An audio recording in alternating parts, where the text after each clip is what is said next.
श्रीगुरुभ्यो नमः। हरिः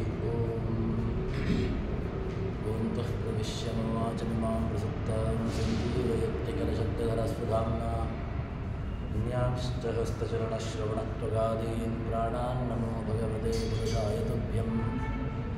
भवते धनुभावादेडमो गोपिवाग्नीडमतिरविजन्तुर्जयते प्राज्ञमौलिः सकलवचनचेतो देवता भारती सा मम वचति दत्तां सन्निधिं मानसे च।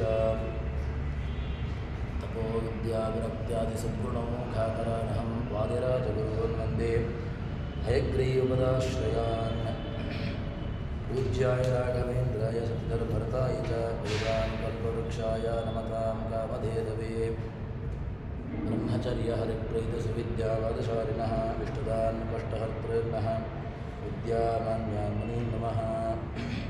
श्रीगुरुभ्यो नमः।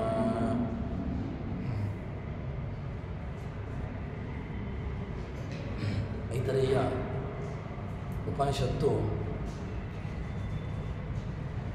ಭಗವಂತನ ಸರ್ವೋತ್ತಮತ್ವವನ್ನು ಅದೇ ರೀತಿಯಾಗಿ ಅವನ ಸೃಷ್ಟಿಯಾದಿಗಳನ್ನು ಯಾವ ರೀತಿಯಾಗಿ ಮಾಡ್ತಾನೆ ಎಂಬುದನ್ನು ಹೇಳಿತು. ಅದಾದ ಮೇಲೆ ಜೀವೋತ್ತಮನಾಗಿರತಕ್ಕಂತಹ ವಾಯುವಿನ ವಿಚಾರವನ್ನು ಹೇಳ್ತದೆ. ತಾ ಅಹಿಂಸತ ಅಹಂ ಉಕ್ತ್ಯಂ ಅಹಮಸ್ಮಿ ಅಹಂ ಉಕ್ತ್ಯಂ ಅಸ್ಮೀತಿ ತಾ ಅಬ್ರುವನ್ ಹಂತ ಅಸ್ಮಾತ್ ಶರೀರಾತ್ ಉತ್ಕ್ರಮಾಮಃ ಎಂಬುದಾಗಿ ಒಂದು ಸಣ್ಣ ವ್ಯವಸ್ಥೆಯನ್ನು, ಯಾರು ಉತ್ತಮ ಅಂತ ಎಂಬಂತಹ ವಿಚಾರವು ಬಂದಾಗ ಚಕ್ಷುರಾದಿ ದೇವತೆಗಳು, ಚಕ್ಷುರಿಂದ್ರಿಯದ ಅಭಿಮಾನಿ ದೇವತೆ, ಅದೇ ರೀತಿಯಾಗಿ ತ್ವಗೀಂದ್ರಿಯದ ಅಭಿಮಾನಿ ದೇವತೆ, ಅದೇ ರೀತಿಯಾಗಿ ಉಳಿದಂತಹ ಎಲ್ಲ ದೇವತೆಗಳು ತಾವು ಉತ್ತಮರು ಎಂಬುದಾಗಿ ಹೇಳಿಕೊಂಡಾಗ ಅದಕ್ಕೆ ಒಂದು ಸಣ್ಣ ದೃಷ್ಟಾಂತವನ್ನು ಹೇಳ್ತಾರೆ. ಬ್ರಹ್ಮನ ಒಂದು ಶರೀರವನ್ನು ಆಶ್ರಯಿಸ್ತಾರೆ. ಅಲ್ಲಿ ಅದನ್ನು, ಆ ಬ್ರಹ್ಮನ ಶರೀರವನ್ನು ಇಟ್ಟುಕೊಂಡು ಅದರಲ್ಲಿ ಎಲ್ಲ ದೇವತೆಗಳು, ಚಕ್ಷುರೇಂದ್ರಿಯದ ಅಭಿಮಾನಿ ದೇವತೆ, ಅದೇ ರೀತಿಯಾಗಿ ತ್ವಗೀಂದ್ರಿಯದ ಅಭಿಮಾನಿ ದೇವತೆ, ಶ್ರೋತ್ರೇಂದ್ರಿಯದ ಅಭಿಮಾನಿ ದೇವತೆ, ಇವರೆಲ್ಲರೂ ಕೂಡ ಪರಸ್ಪರವಾಗಿ ತಾವು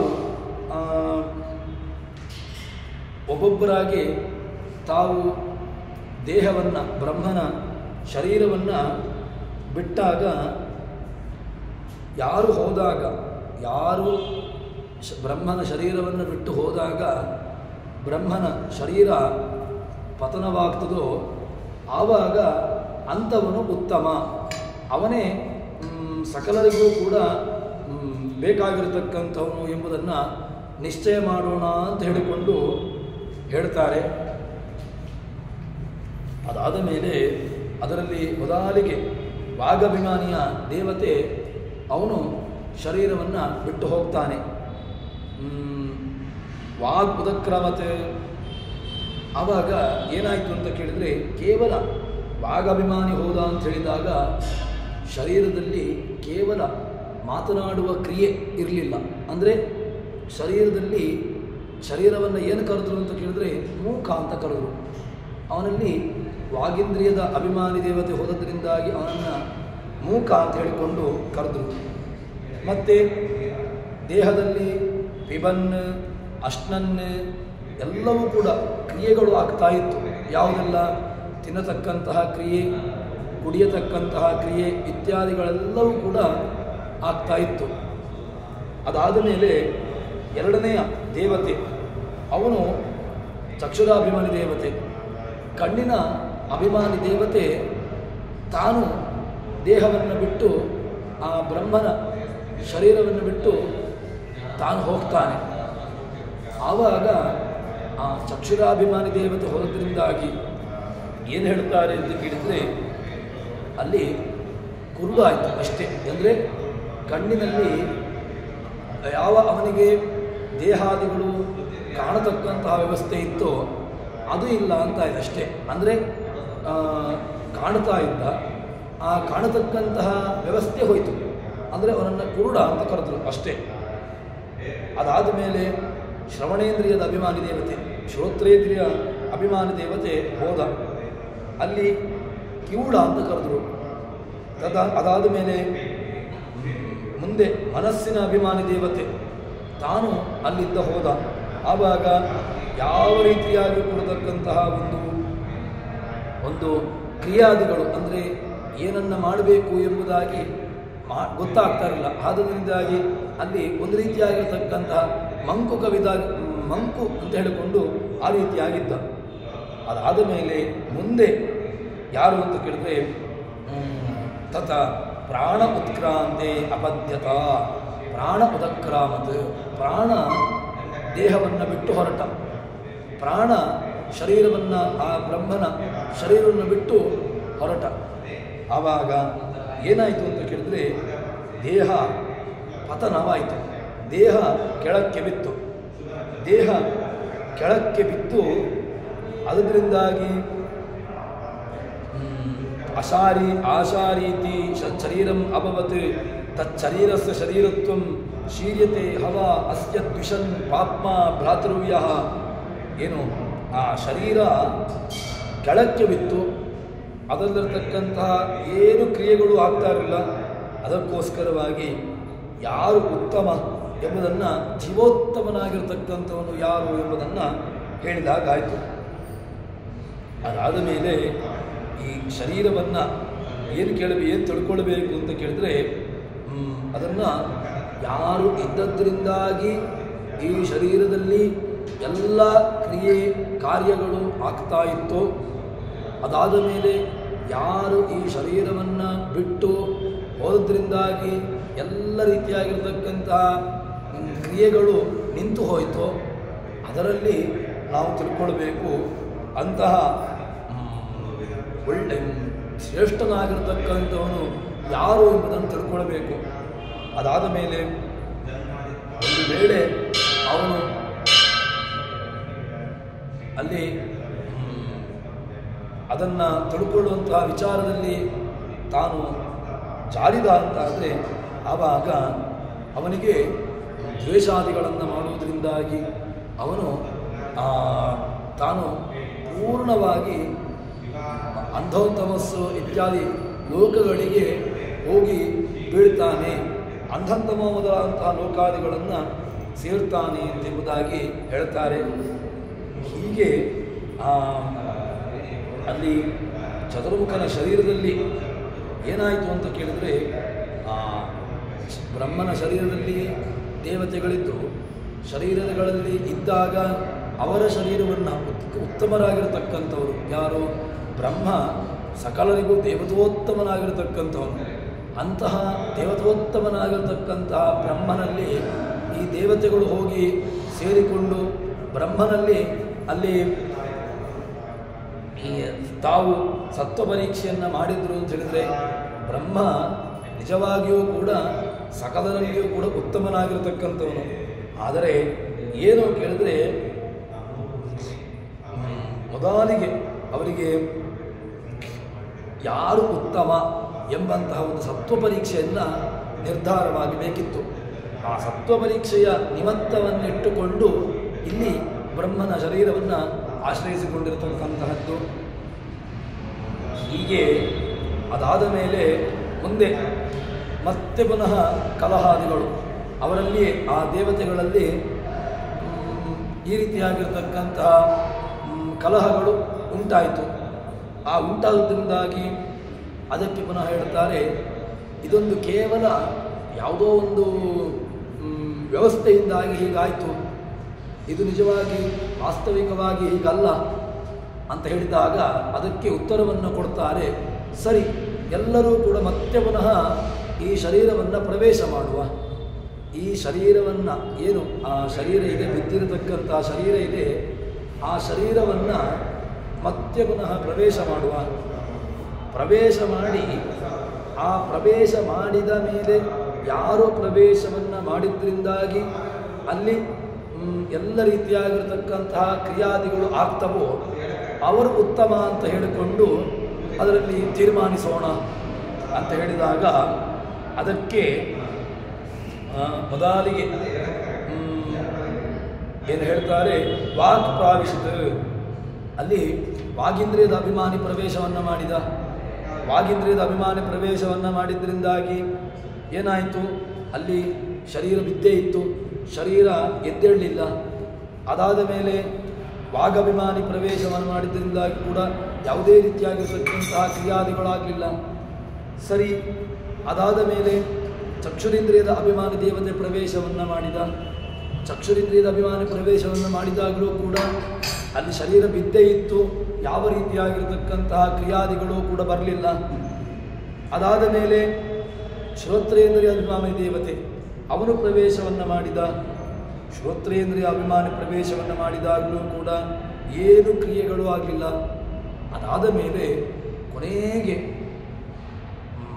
ಪ್ರಾಣದೇವರು ಆ ದೇಹವನ್ನು ಪ್ರವೇಶ ಮಾಡಿದರು. ಯಾರು ಪ್ರವೇಶವನ್ನು ಮಾಡಿದಾಗ ಆ ಬ್ರಹ್ಮನ ಶರೀರವನ್ನು ಸಾಕ್ಷಾತ್ ವಾಯುದೇವರು ಪ್ರವೇಶವನ್ನು ಮಾಡಿದರು. ಪ್ರವೇಶವನ್ನು ಮಾಡಿದಾಗ ಏನಾಯಿತು, ಆ ದೇಹ ಎದ್ದಿತು. ಬ್ರಹ್ಮನ ಶರೀರ ಏನು ಬಿದ್ದಿತ್ತು, ಆ ಬ್ರಹ್ಮನ ಶರೀರದಲ್ಲಿ ಕ್ರಿಯೆ ಬಂತು. ಆ ಶರೀರ ಬಿದ್ದಿರತಕ್ಕಂಥ ಶರೀರ ಅದರಲ್ಲಿ ಎದ್ದು ಅದರಲ್ಲಿರತಕ್ಕಂತಹ ಕ್ರಿಯಾದಿಗಳು ಬಂತು. ಆದ್ದರಿಂದ ಏನಾಯಿತು, ಮುಖ್ಯ ಪ್ರಾಣ ಯಾರು ಪ್ರವೇಶವನ್ನು ಮಾಡಿದ್ದರಿಂದಾಗಿ ಎಲ್ಲ ರೀತಿಯಾಗಿರ್ತಕ್ಕಂತಹ ಕ್ರಿಯಾದಿಗಳು ಬರ್ತದೋ, ಯಾರು ಹೋದದ್ರಿಂದಾಗಿ ಎಲ್ಲ ಕ್ರಿಯಾದಿಗಳು ಕೂಡ ನಾಶವಾಗ್ತದೋ ಅದು ಪ್ರಾಣದೇವರು.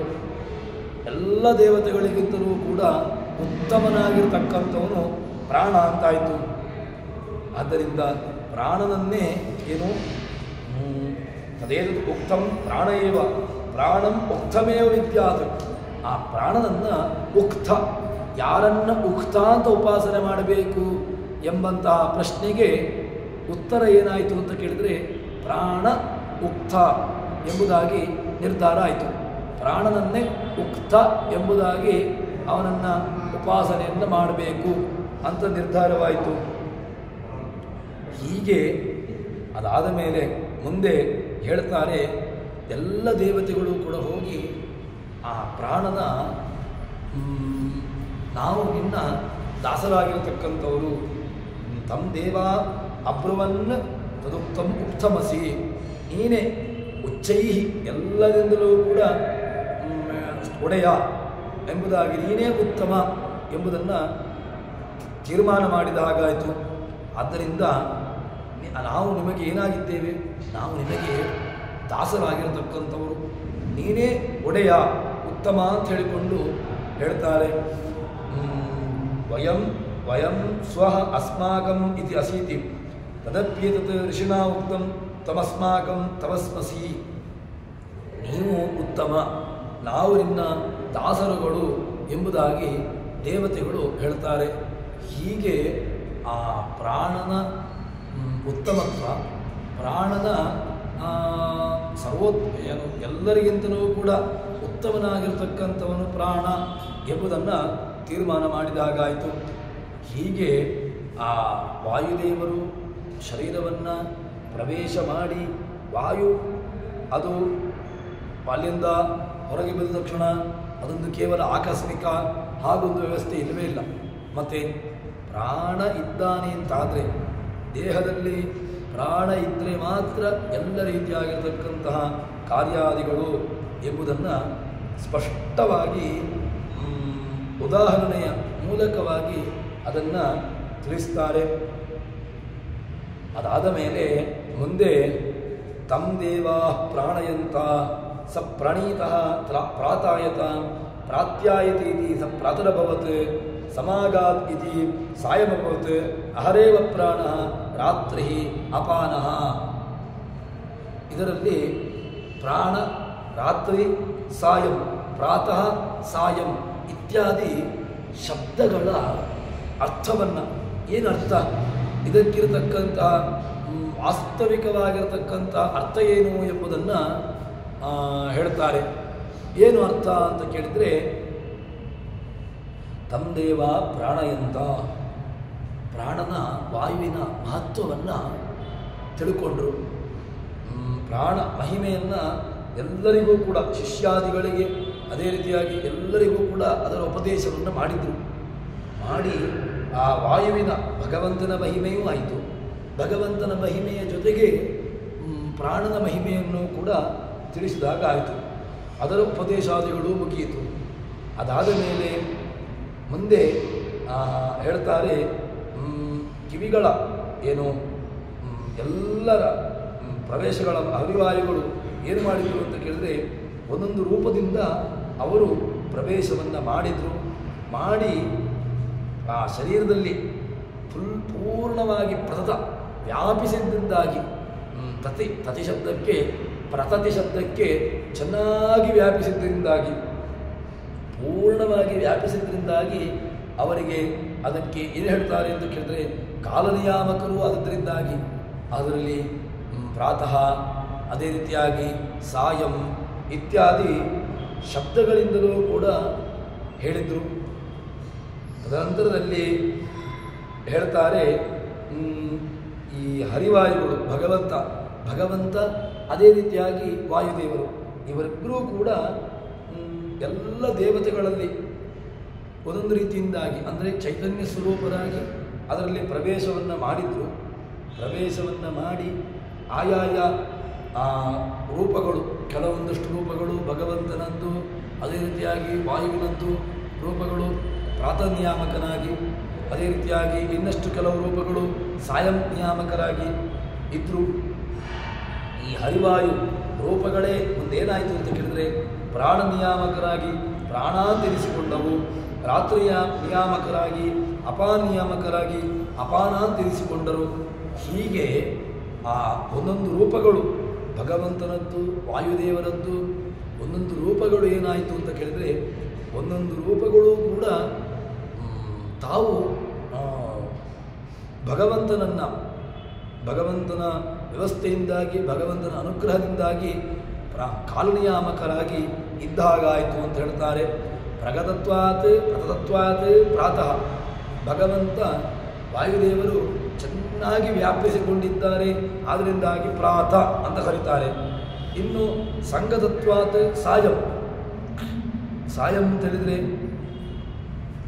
ಸಂಗತ, ಎಲ್ಲಿಗೆ ಚೆನ್ನಾಗಿ ಸೇರಿಕೊಂಡು ಇದ್ದಾನೆ, ಅದರಿಂದಾಗಿ ಅದನ್ನು ಸಾಯಂ ಧರಿಸಿಕೊಂಡಿತು ಅಂತ. ಹೀಗೆ ಅಲ್ಲಿ ಪ್ರಾಣ, ಅಪಾನ, ಅದೇ ರೀತಿಯಾಗಿ ಪ್ರಾತಃ, ಸಾಯಂ ಇತ್ಯಾದಿ ರೂಪಗಳ ಮೂಲಕವಾಗಿ ತಾವು ಇದ್ರು ಎಂಬುದನ್ನು ನಮಗೆ ಉಪನಿಷತ್ತು ಆ ಪ್ರಾತಃ ಶಬ್ದಕ್ಕೂ ಸಾಯಂ ಶಬ್ದಕ್ಕೂ ಅದಕ್ಕಿರತಕ್ಕಂತಹ ಅರ್ಥವನ್ನು ಹೇಳ್ತಾರೆ.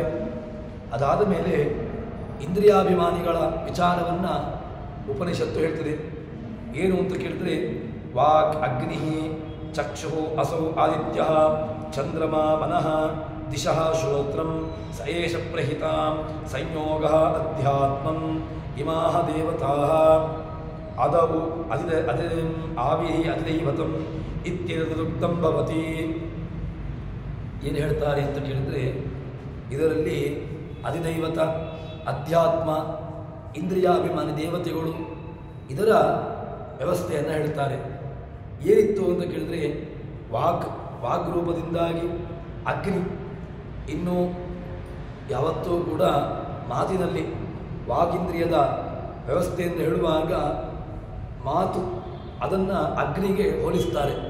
ಯಾಕೆ ಅಂತ ಕೇಳಿದರೆ, ಯಾರು ಜ್ಞಾನಿಗಳಿದ್ದಾರೆ ಅವರ ಮಾತು ಯಥಾ ಸ್ಥಿತಿಯಾಗಿ ಆಗಬೇಕು ಅಂತಾದರೆ ಅದರಲ್ಲಿ ಇಂದ್ರಿಯಾಭಿಮಾನಿ ದೇವತೆ, ಅದೇ ರೀತಿಯಾಗಿ ಅಗ್ನಿಯ ಅನುಗ್ರಹ, ಅದೇ ರೀತಿಯಾಗಿ ವಾಗೀಂದ್ರಿಯದ ಅಭಿಮಾನಿಯ ಅನುಗ್ರಹ, ಭಗವಂತನ ಅನುಗ್ರಹ, ಪ್ರಾಣನ ಅನುಗ್ರಹ ಎಲ್ಲವೂ ಕೂಡ ಅತೀ ಅವಶ್ಯಕ. ಅದರಿಂದ ಮಾತು ಅದೊಂದು ರೀತಿಯಾಗಿರತಕ್ಕಂತಹ ಅಗ್ನಿ ಅಂತಾಯಿತು. ಯಾಕೆ ಮಾತು ಎರಡನ್ನೂ ಕೂಡ ಮಾಡಲಿಕ್ಕೆ ಸಾಮರ್ಥ್ಯ ಇದೆ. ಒಂದು ರೀತಿಯಾಗಿರತಕ್ಕಂತಹ ಎರಡನ್ನೂ ಯಾವುದು ದೂರವಾಗಿದೆಯೋ ಅದನ್ನು ಹತ್ತಿರಕ್ಕೆ ಸೇರಿಸತಕ್ಕಂತಹ ಸಾಮರ್ಥ್ಯವೂ ಕೂಡ ಆ ಮಾತಿನಲ್ಲಿ ಮೂಲಕವಾಗಿ ಇದೆ. ಇನ್ನು ಹತ್ತಿರ ಇರತಕ್ಕಂತಹ ವ್ಯವಸ್ಥೆಯನ್ನು ಅದನ್ನು ದೂರಕ್ಕೆ ಮಾಡತಕ್ಕಂತಹ ಒಂದು ಶಕ್ತಿಯೂ ಕೂಡ ಆ ಮಾತಿಗಿದೆ. ಅದರಿಂದ ಮಾತು ಎಂಬುದು ಅಗ್ನಿಗೆ ಸಮಾನ. ವಾಕ್ ಅಗ್ನಿ, ವಾಕ್ ರೂಪದಿಂದಾಗಿ ಅಗ್ನಿ ಇದ್ದಾನೆ. ಚಕ್ಷುರಾದಿ ಅಭಿಮಾನಿ ದೇವತೆಗಳು ಸೂರ್ಯಚಂದ್ರಾದಿಗಳು. ಇನ್ನು ಮನೋರೂಪದಿಂದಾಗಿ ಚಂದ್ರ ಇದ್ದಾನೆ, ಮನೋಕಾರಕನಾಗಿರ್ತಕ್ಕಂಥವನು ಚಂದ್ರ. ಅದೇ ರೀತಿಯಾಗಿ ಮನೋನಿಯಾಮಕನಾಗಿರ್ತಕ್ಕಂಥವನು ರುದ್ರ. ಚಂದ್ರ ಆಹ್ಲಾದಕಕ್ಕೆ ಕಾರಣ, ಅಂತಹ ಚಂದ್ರ. ಇನ್ನು ಶ್ರೋತ್ರಕ್ಕೆ ದಿಗಾಭಿಮಾನಿ ದೇವತೆಗಳು, ಶ್ರೋತ್ರೇಂದ್ರಿಯದ ಅಭಿಮಾನಿ ದೇವತೆಗಳು ಯಾರು ಅಂತ ಕೇಳಿದರೆ ಅದು ದಿಗಾಭಿಮಾನಿ ದೇವತೆಗಳು. ಅವರು ಶ್ರೋತ್ರೇಂದ್ರಿಯದಲ್ಲಿ ಇರ್ತಾರೆ. ಇನ್ನು ಅದಾದ ಮೇಲೆ ಹೀಗೆ ದೈವದಲ್ಲಿ ಭಗವಂತನನ್ನು, ವಾಯುದೇವರನ್ನು, ಇವರನ್ನು ಉಪಾಸನೆ ಮಾಡಬೇಕು ಅಂತಾಯಿತು. ಅದಾದ ಮೇಲೆ ಅಧ್ಯಾತ್ಮದಲ್ಲಿ ವಾಗಾದಿ ರೂಪದಿಂದಾಗಿ ಶರೀರದಲ್ಲಿ ಇದ್ದುಕೊಂಡು ಎಲ್ಲವನ್ನೂ ಕೂಡ ಮಾಡಲಿಕ್ಕೆ ಸಾಮರ್ಥ್ಯವುಳ್ಳವನು ಎಂಬುದಾಗಿ ಉಪಾಸನೆ ಮಾಡಬೇಕು. ಇನ್ನು ಈ ವಾಗಾದಿ ರೂಪದಿಂದಾಗಿ ಶರೀರದಲ್ಲಿ ಯಾಕಿದ್ದಾನೆ? ಭಗವಂತನ ಅನುಗ್ರಹ, ಭಗವಂತನ ಕೇವಲ ಪ್ರೇರಣೆ, ಅವನ ಪ್ರೇರಣೆಯಿಂದಾಗಿ ಇದ್ದಾರೆ ಅಂತ ಬ್ರಹ್ಮಾದಿ ದೇವತೆಗಳು ಅವರು ಭಗವಂತನ ಆಜ್ಞೆಯನ್ನು ಪರಿಪಾಲನೆ ಮಾಡಿಕೊಂಡಿರತಕ್ಕಂಥವರು. ಅವರಿಗೆ ಸ್ವತಂತ್ರವಾಗಿರತಕ್ಕಂತಹ ಕರ್ತೃತ್ವ ಅವರಲ್ಲಿಲ್ಲ. ಮತ್ತು ಅವರಲ್ಲಿರ್ತಕ್ಕಂತಹ ಕರ್ತೃತ್ವ ಎಂಥದ್ದು ಅಂತ ಕೇಳಿದರೆ ಅದು ಪೂರ್ಣವಾಗಿ ಅಸ್ವತಂತ್ರವಾಗಿರ್ತಕ್ಕಂತಹ ಸ್ವಾತಂತ್ರ್ಯದಿಂದ ಕೂಡಿರತಕ್ಕಂತಹ ಕರ್ತೃತ್ವ ಅವರಲ್ಲಿಲ್ಲ. ಇನ್ನು ಕರ್ತೃತ್ವ ಭಗವಂತನ ಪ್ರೇರಣೆಯಿಂದಾಗಿ. ಇನ್ನು ಅದಾದ ಮೇಲೆ ಆ ಎಲ್ಲ ದೇವತೆಗಳು ಇಂತಹವರು ಅಂತ ಕೇಳಿದರೆ ಆ ಜ್ಞಾನರೂಪ ಭಗವಂತ, ಜ್ಞಾನರೂಪ ಆ ಭಗವಂತನ ಅವನು ದೇವೋತ್ತಮ. ಇನ್ನು ಉಳಿದಂತಹ ಪ್ರಾಣದೇವರು ಏನಿದ್ದಾರೆ ಅವನು ಉಳಿದಂತಹ ಎಲ್ಲ ದೇವತೆಗಳಿಗಿಂತಲೂ ಕೂಡ ತಾನು ಜೀವರಿಗಿಂತ ಎಲ್ಲಕ್ಕಿಂತಲೂ ಕೂಡ ಉತ್ಕೃಷ್ಟನಾಗಿ ಅತ್ಯುತ್ತಮನಾಗಿ ತಾನಿರತಕ್ಕಂಥವನು ಎಂಬುದನ್ನು ಹೇಳ್ತಾರೆ. ಹೀಗೆ ಆ ವಾಯುವಿನ ಒಂದು ಉತ್ಕರ್ಷವನ್ನು, ವಾಯು ಯಾಕೆ ಉತ್ತಮ, ಅವನು ಯಾಕೆ ಉತ್ಥ್ಯ ಅಂತವನನ್ನು ಉಪಾಸನೆ ಮಾಡಬೇಕು. ನಮಗೆ ಉಪನಿಷತ್ತು ಭಗವಂತನನ್ನು ಉಕ್ತ್ಯ ಅಂತ ಉಪಾಸನೆ ಮಾಡಬೇಕು ಅಂತ ಹೇಳಿತು. ಅದಾದ ಮೇಲೆ ವಾಯುವಿನ ಉಪಾಸನೆಯನ್ನು ಮಾಡುವಾಗಲೂ ಕೂಡ ಉಕ್ತ್ಯ ಎಂಬುದಾಗಿ ಉಪಾಸನೆಯನ್ನು ಮಾಡಬೇಕು ಅಂತ ಹೇಳ್ತದೆ. ಇನ್ನು ಮುಂದೆ ಎಲ್ಲ ವೇದಗಳು ಕೂಡ ಈ ವಿಚಾರವನ್ನು ಹೇಳ್ತದೆ ಅಂತ ಹೇಳ್ತಾರೆ. ಯಾಕೆ ಈಗ ವಾಗೀಂದ್ರಿಯ ಅಭಿಮಾನಿ ದೇವತೆಯನ್ನು ಅಗ್ನಿ ಅಂತ ಕರೆದರು, ಚಕ್ಷುರಿಂದ್ರಿಯದ ಅಭಿಮಾನಿ ದೇವತೆ ಅವನು ಸೂರ್ಯ ಅಂತ ಕರೆದರು. ಯಾಕೆ ಅಂತ ಕೇಳಿದರೆ ಅದಕ್ಕೆ ಉತ್ತರವನ್ನು ಕೊಡ್ತಾರೆ. ಭಾಷ್ಯದಲ್ಲಿ ಇದಕ್ಕೆ ಉತ್ತರವಿದೆ. ಏನು ಉತ್ತರವಿದೆ ಅಂತ ಕೇಳಿದರೆ ಅಧ್ಯಾತ್ಮಂ ಅಗ್ನಿ ಅರ್ವಾಕ್ ವಾಗಾಕ್ಯ ಚಕ್ಷು ಸೌರ್ಯಪ್ರಕೀರ್ತ ಅಂತ ಹೇಳಿಕೊಂಡು ಆ ಎಲ್ಲ ಅಧ್ಯಾತ್ಮದಲ್ಲಿರ್ತಕ್ಕಂತಹದ್ದನ್ನು ಹೇಳ್ತಾರೆ. ಯಾವುದು ವಾಗಭಿಮಾನಿ ಅಗ್ನಿಯಾಗಿ, ಚಕ್ಷುರಿಂದ್ರಿಯ ಅಭಿಮಾನಿ ಸೂರ್ಯನಾಗಿ, ಯಜ್ಞಾನಿ ಸಾಧನ ಅದರ ಮನೋವೃತ್ತಿಗೆ ಚಂದ್ರ, ಶ್ರೋತ್ರಾಭಿಮಾನಿಗಳಾಗಿ ಮಿತ್ರ, ಯಮ, ವರುಣ, ಕುಬೇರ, ಅದೇ ರೀತಿಯಾಗಿ ಎಲ್ಲ ದಿಕ್ಪಾಲಕರು. ಇನ್ನು ವೇದವಿದ್ಯಾ ಶ್ರವಣಕ್ಕೆ ಬೇಕಾಗಿರ್ತಕ್ಕಂತಹ ಶ್ರೋತ್ರ ಸಾಮರ್ಥ್ಯ, ಕಿವಿ ಕೇಳಬೇಕಲ್ವ. ಯಾಕೆ ಏನು ಅಧ್ಯಯನವನ್ನು ಮಾಡ್ತಾನೆ, ಯಾವುದನ್ನು ಕೇಳ್ತಾನೆ, ಕೇಳಿದ್ದನ್ನು ಧಾರಣೆ ಮಾಡಬೇಕಲ್ವ. ಮೊದಲಿಗೆ ಧಾರಣೆ ಮಾಡಬೇಕು ಅಂತಾದರೂ ಕೂಡ ಮೊದಲಿಗೆ ಕೇಳಬೇಕಲ್ವ. ಆ ಕೇಳತಕ್ಕಂತಹ ಸಾಮರ್ಥ್ಯ ಕೇಳುವುದೇ ಇಲ್ಲ ಅಂತಾದರೆ ವೇದವನ್ನು ಅಥವಾ ಯಾವುದೋ ಒಂದು ವೇದ ಅಂತಲ್ಲ, ಯಾವುದೋ ಒಂದು ಪುರಾಣವೋ ಅಥವಾ ಯಾವುದೋ ಒಂದು ವಿಚಾರವನ್ನು ತಾನು ಧಾರಣೆ ಮಾಡಬೇಕು ಅಂತಾದರೆ ಮೊದಲಿಗೆ ಕೇಳಬೇಕಲ್ವ. ಆ ಕೇಳುವುದಕ್ಕೆ ಆ ಶ್ರೋತ್ರದ ಸಾಮರ್ಥ್ಯ ಅದು ಚಂದ್ರನ ಅಧೀನ. ಇನ್ನು ಪಂಚರಾತ್ರ, ಅದೇ ರೀತಿಯಾಗಿ ಸ್ಮೃತ್ಯಾದಿಗಳ ಶ್ರವಣ, ಇದೆಲ್ಲವೂ ಕೂಡ ಷಡಂಗಗಳಿಗೆ ಬೇಕಾಗಿರ್ತಕ್ಕಂತಹ ಶ್ರವಣ ಶಕ್ತಿ ಬರುವುದು ಅದು ವರುಣನ ಅಧೀನ. ಇನ್ನು ನೀತಿಯ ಶ್ರವಣವನ್ನು ಮಾಡತಕ್ಕಂತಹದ್ದು ಕುಬೇರ. ಹೀಗೆ ಒಬ್ಬೊಬ್ಬರು ದೇವತೆಗಳು ಒಂದೊಂದು ನಿಯಾಮಕರಾಗಿ, ಒಂದೊಂದು ವಿಷಯಗಳಲ್ಲಿ ನಿಯಾಮಕರಾಗಿ ಅವರು ನಮ್ಮ ಶ್ರೋತ್ರೇಂದ್ರಿಯಕ್ಕೆ ವಿಷಯಗಳನ್ನು ಕೊಡ್ತಾರೆ. ಶ್ರೋತ್ರೇಂದ್ರಿಯ ಅದು ಬೇರೆ ಬೇರೆ ವಿಚಾರಗಳನ್ನು ಕೇಳ್ತಿದೆ. ಕೇಳಿರ್ತಕ್ಕಂತಹದ್ದನ್ನು ಕೇಳುವುದು ಹೇಗೆ ಅಂತ ಕೇಳಿದರೆ ಅದು ಶ್ರವಣ ಸಾಮರ್ಥ್ಯದಿಂದಾಗಿ ಕೇಳ್ತದೆ. ಅದನ್ನು ಮನಸ್ಸು ಮತ್ತೇನು ಮಾಡ್ತದೆ ಅಂತ ಕೇಳಿದರೆ ತಾನು ಅದನ್ನು ಧಾರಣೆ ಮಾಡಿ ತನ್ಮೂಲಕವಾಗಿ ಅದರ ವಿಚಾರವನ್ನು ನಮಗೆ ಅರ್ಥೈಸಿಕೊಳ್ಳುವಂತೆ ಮಾಡ್ತದೆ. ಹೀಗೆ ಎಲ್ಲ ದೇವತೆಗಳು ಕೂಡ, ಎಲ್ಲ ಶಿವಾದಿಗಳು, ಗರುಡ, ಶೇಷ, ರುದ್ರ, ಇಂದ್ರ, ಚಂದ್ರ, ಸೂರ್ಯ, ಯಮ, ಅಗ್ನಿ ಎಲ್ಲರೂ ಕೂಡ ದೇವತೆಗಳು. ಇವರೆಲ್ಲರೂ ಕೂಡ ದೇವತೆಗಳಷ್ಟೇ. ಆದರೆ ದೇವೇಶ, ಇವರಿಗಿಂತಲೂ ಕೂಡ ಈಶ ಯಾರು, ಇವರಿಗಿಂತಲೂ ಕೂಡ ಉತ್ತಮನಾಗಿ ಇವರನ್ನೂ ಕೂಡ ತನ್ನ ಹತೋಟಿಯಲ್ಲಿ, ತನ್ನ ಅಂಕೆಯಲ್ಲಿ ಇಟ್ಟುಕೊಳ್ಳಿಕ್ಕೆ ಸಾಮರ್ಥ್ಯವುಳ್ಳವನು ಅದು ದೇವೇಶ, ಅದು ಭಗವಂತ. ಹೀಗೆ ಭಗವಂತನ ಉತ್ಕರ್ಷವನ್ನು, ವಾಯುವಿನ ಉತ್ಕರ್ಷವನ್ನು ನಮಗೆ ತಿಳಿಸಿಕೊಡ್ತದೆ. ಸರಿ, ಇದನ್ನು ತಿಳ್ಕೊಂಡದ್ದರಿಂದಾಗಿ ಆ ತಿಳ್ಕೊಂಡಿರತಕ್ಕಂತಹ ಜ್ಞಾನಿಗೆ ಏನಾಗ್ತದೆ? ಆ ಜ್ಞಾನಿಗೆ ಏನಾದರೂ ಒಂದು ಅದರಿಂದ ಲಾಭ ಇದೆಯೋ ಅಂತ ಕೇಳಿದರೆ ಹೌದು. ಅದನ್ನು ಒಂದು ಆಖ್ಯಾಯಿಕೆಯ ಮೂಲಕವಾಗಿ, ಒಂದು ಕಥೆಯ ಮೂಲಕವಾಗಿ ಅದನ್ನು ವಿಶದಪಡಿಸ್ತಾರೆ. ಅದನ್ನು ಚೆನ್ನಾಗಿ ಮತ್ತಷ್ಟು ಸ್ಪಷ್ಟಪಡಿಸ್ತಾರೆ. ಏನು ಅಂತ ಕೇಳಿದರೆ, ಇದದ್ದಸ್ಮ ವೈ ತದ್ವಿದ್ವಾನ್ ಆಹ ಹಿರಣ್ಯದನ್ ವೈದಃ ನ ತಸ್ಯ ಈಶಂ ವಯಂ ಮಹ್ಯಂ ನದದ್ಯುಹು ಅಂತ ಒಂದು ಆಖ್ಯಾಯಿಕೆಯನ್ನು ಹೇಳ್ತಾರೆ. ಏನು ಅಂತ ಕೇಳಿದರೆ, ಇದನ್ನೆಲ್ಲ ತಿಳಿದಿರತಕ್ಕಂತಹ ಒಬ್ಬ ಜ್ಞಾನಿಯಾಗಿರ್ತಕ್ಕಂಥವನು, ಅವನು ಆ ಜ್ಞಾನಿ ಮುನಿ, ಮನನಶೀಲ ಮುನಿ ಅಂತ. ಮುನಿ ಶಬ್ದಕ್ಕೆ ಅವನು ಮನನಶೀಲ. ತಾನು ಭಗವಂತನ ವಿಚಾರವನ್ನು, ಭಗವಂತನ ವಿಷಯವನ್ನು ತಾನು ಯಾವತ್ತೂ ಕೂಡ ಅದನ್ನು ಮನನ ಮಾಡ್ತಾ ಇರಬೇಕು ಅಂತ ಹೇಳ್ತಾರೆ. ಆ ಮನನ ಮಾಡತಕ್ಕಂತಹ ಮುನಿ ಅವನು ಹೇಳ್ತಾನೆ, ಏನು ಹೇಳ್ತಾನೆ ಅಂತ ಕೇಳಿದ್ರೆ, ವಿಷ್ಣುವಾದಿ ದೇವತೆಗಳು ಏನಿದ್ದಾರೆ ಅವರು ನನ್ನಲ್ಲಿ ಒಳ್ಳೆಯ ಮನಸ್ಸುಳ್ಳವರಾಗಿ ಮುಕ್ತಿಯಲ್ಲಿ ಯಥೇಚ್ಛವಾಗಿರ್ತಕ್ಕಂತಹ ಭೋಗಾದಿಗಳನ್ನು ಕೊಡ್ತಾರೆ. ಮತ್ತು ಇದನ್ನು ತಪ್ಪಿಸಲಿಕ್ಕೆ ಯಾರಿಂದಲೂ ಕೂಡ, ದೇವತೆಗಳು ಹೊರತು ಬೇರೆ ಯಾರೂ ಕೂಡ ಇದನ್ನು ತಪ್ಪಿಸಲಿಕ್ಕಾಗೋದಿಲ್ಲ. ಯಾಕೆ? ಅವರು ಭಗವಂತನ ಪ್ರೇರಣೆಯಿಂದಾಗಿ, ದೇವತೆಗಳು ಭಗವಂತನ ಪ್ರೇರಣೆಯಿಂದಾಗಿ, ಭಗವಂತನ ಅನುಗ್ರಹದಿಂದಾಗಿ ಅವರು ಏನು ಮಾಡ್ತಾರೆ ಅಂತ ಕೇಳಿದರೆ, ಅವರು ಇರತಕ್ಕಂಥವರು. ಅವರು ದೇವತೆಗಳು ಏನು ಮಾಡ್ತಾರೆ? ಜೀವಿಗಳ ಶರೀರದಲ್ಲಿ ನಿಯಾಮಕರಾಗಿ ನೆಲೆಸ್ತಾರೆ. ನೆಲೆಸಿಕೊಂಡು ವಿಷ್ಣುವಿನನ್ನು ಆರಾಧನೆ ಮಾಡತಕ್ಕಂತಹ ಒಂದು ವ್ಯವಸ್ಥೆಯನ್ನು ನಾನು ತಿಳ್ಕೊಂಡಿದ್ದೇನೆ. ಸರಿ, ಅವರನ್ನು ತಾನೂ ಕೂಡ ಅದೇ ರೀತಿಯಾಗಿ ಉಪಾಸನೆಯನ್ನು ಮಾಡಿದ್ದೇನೆ.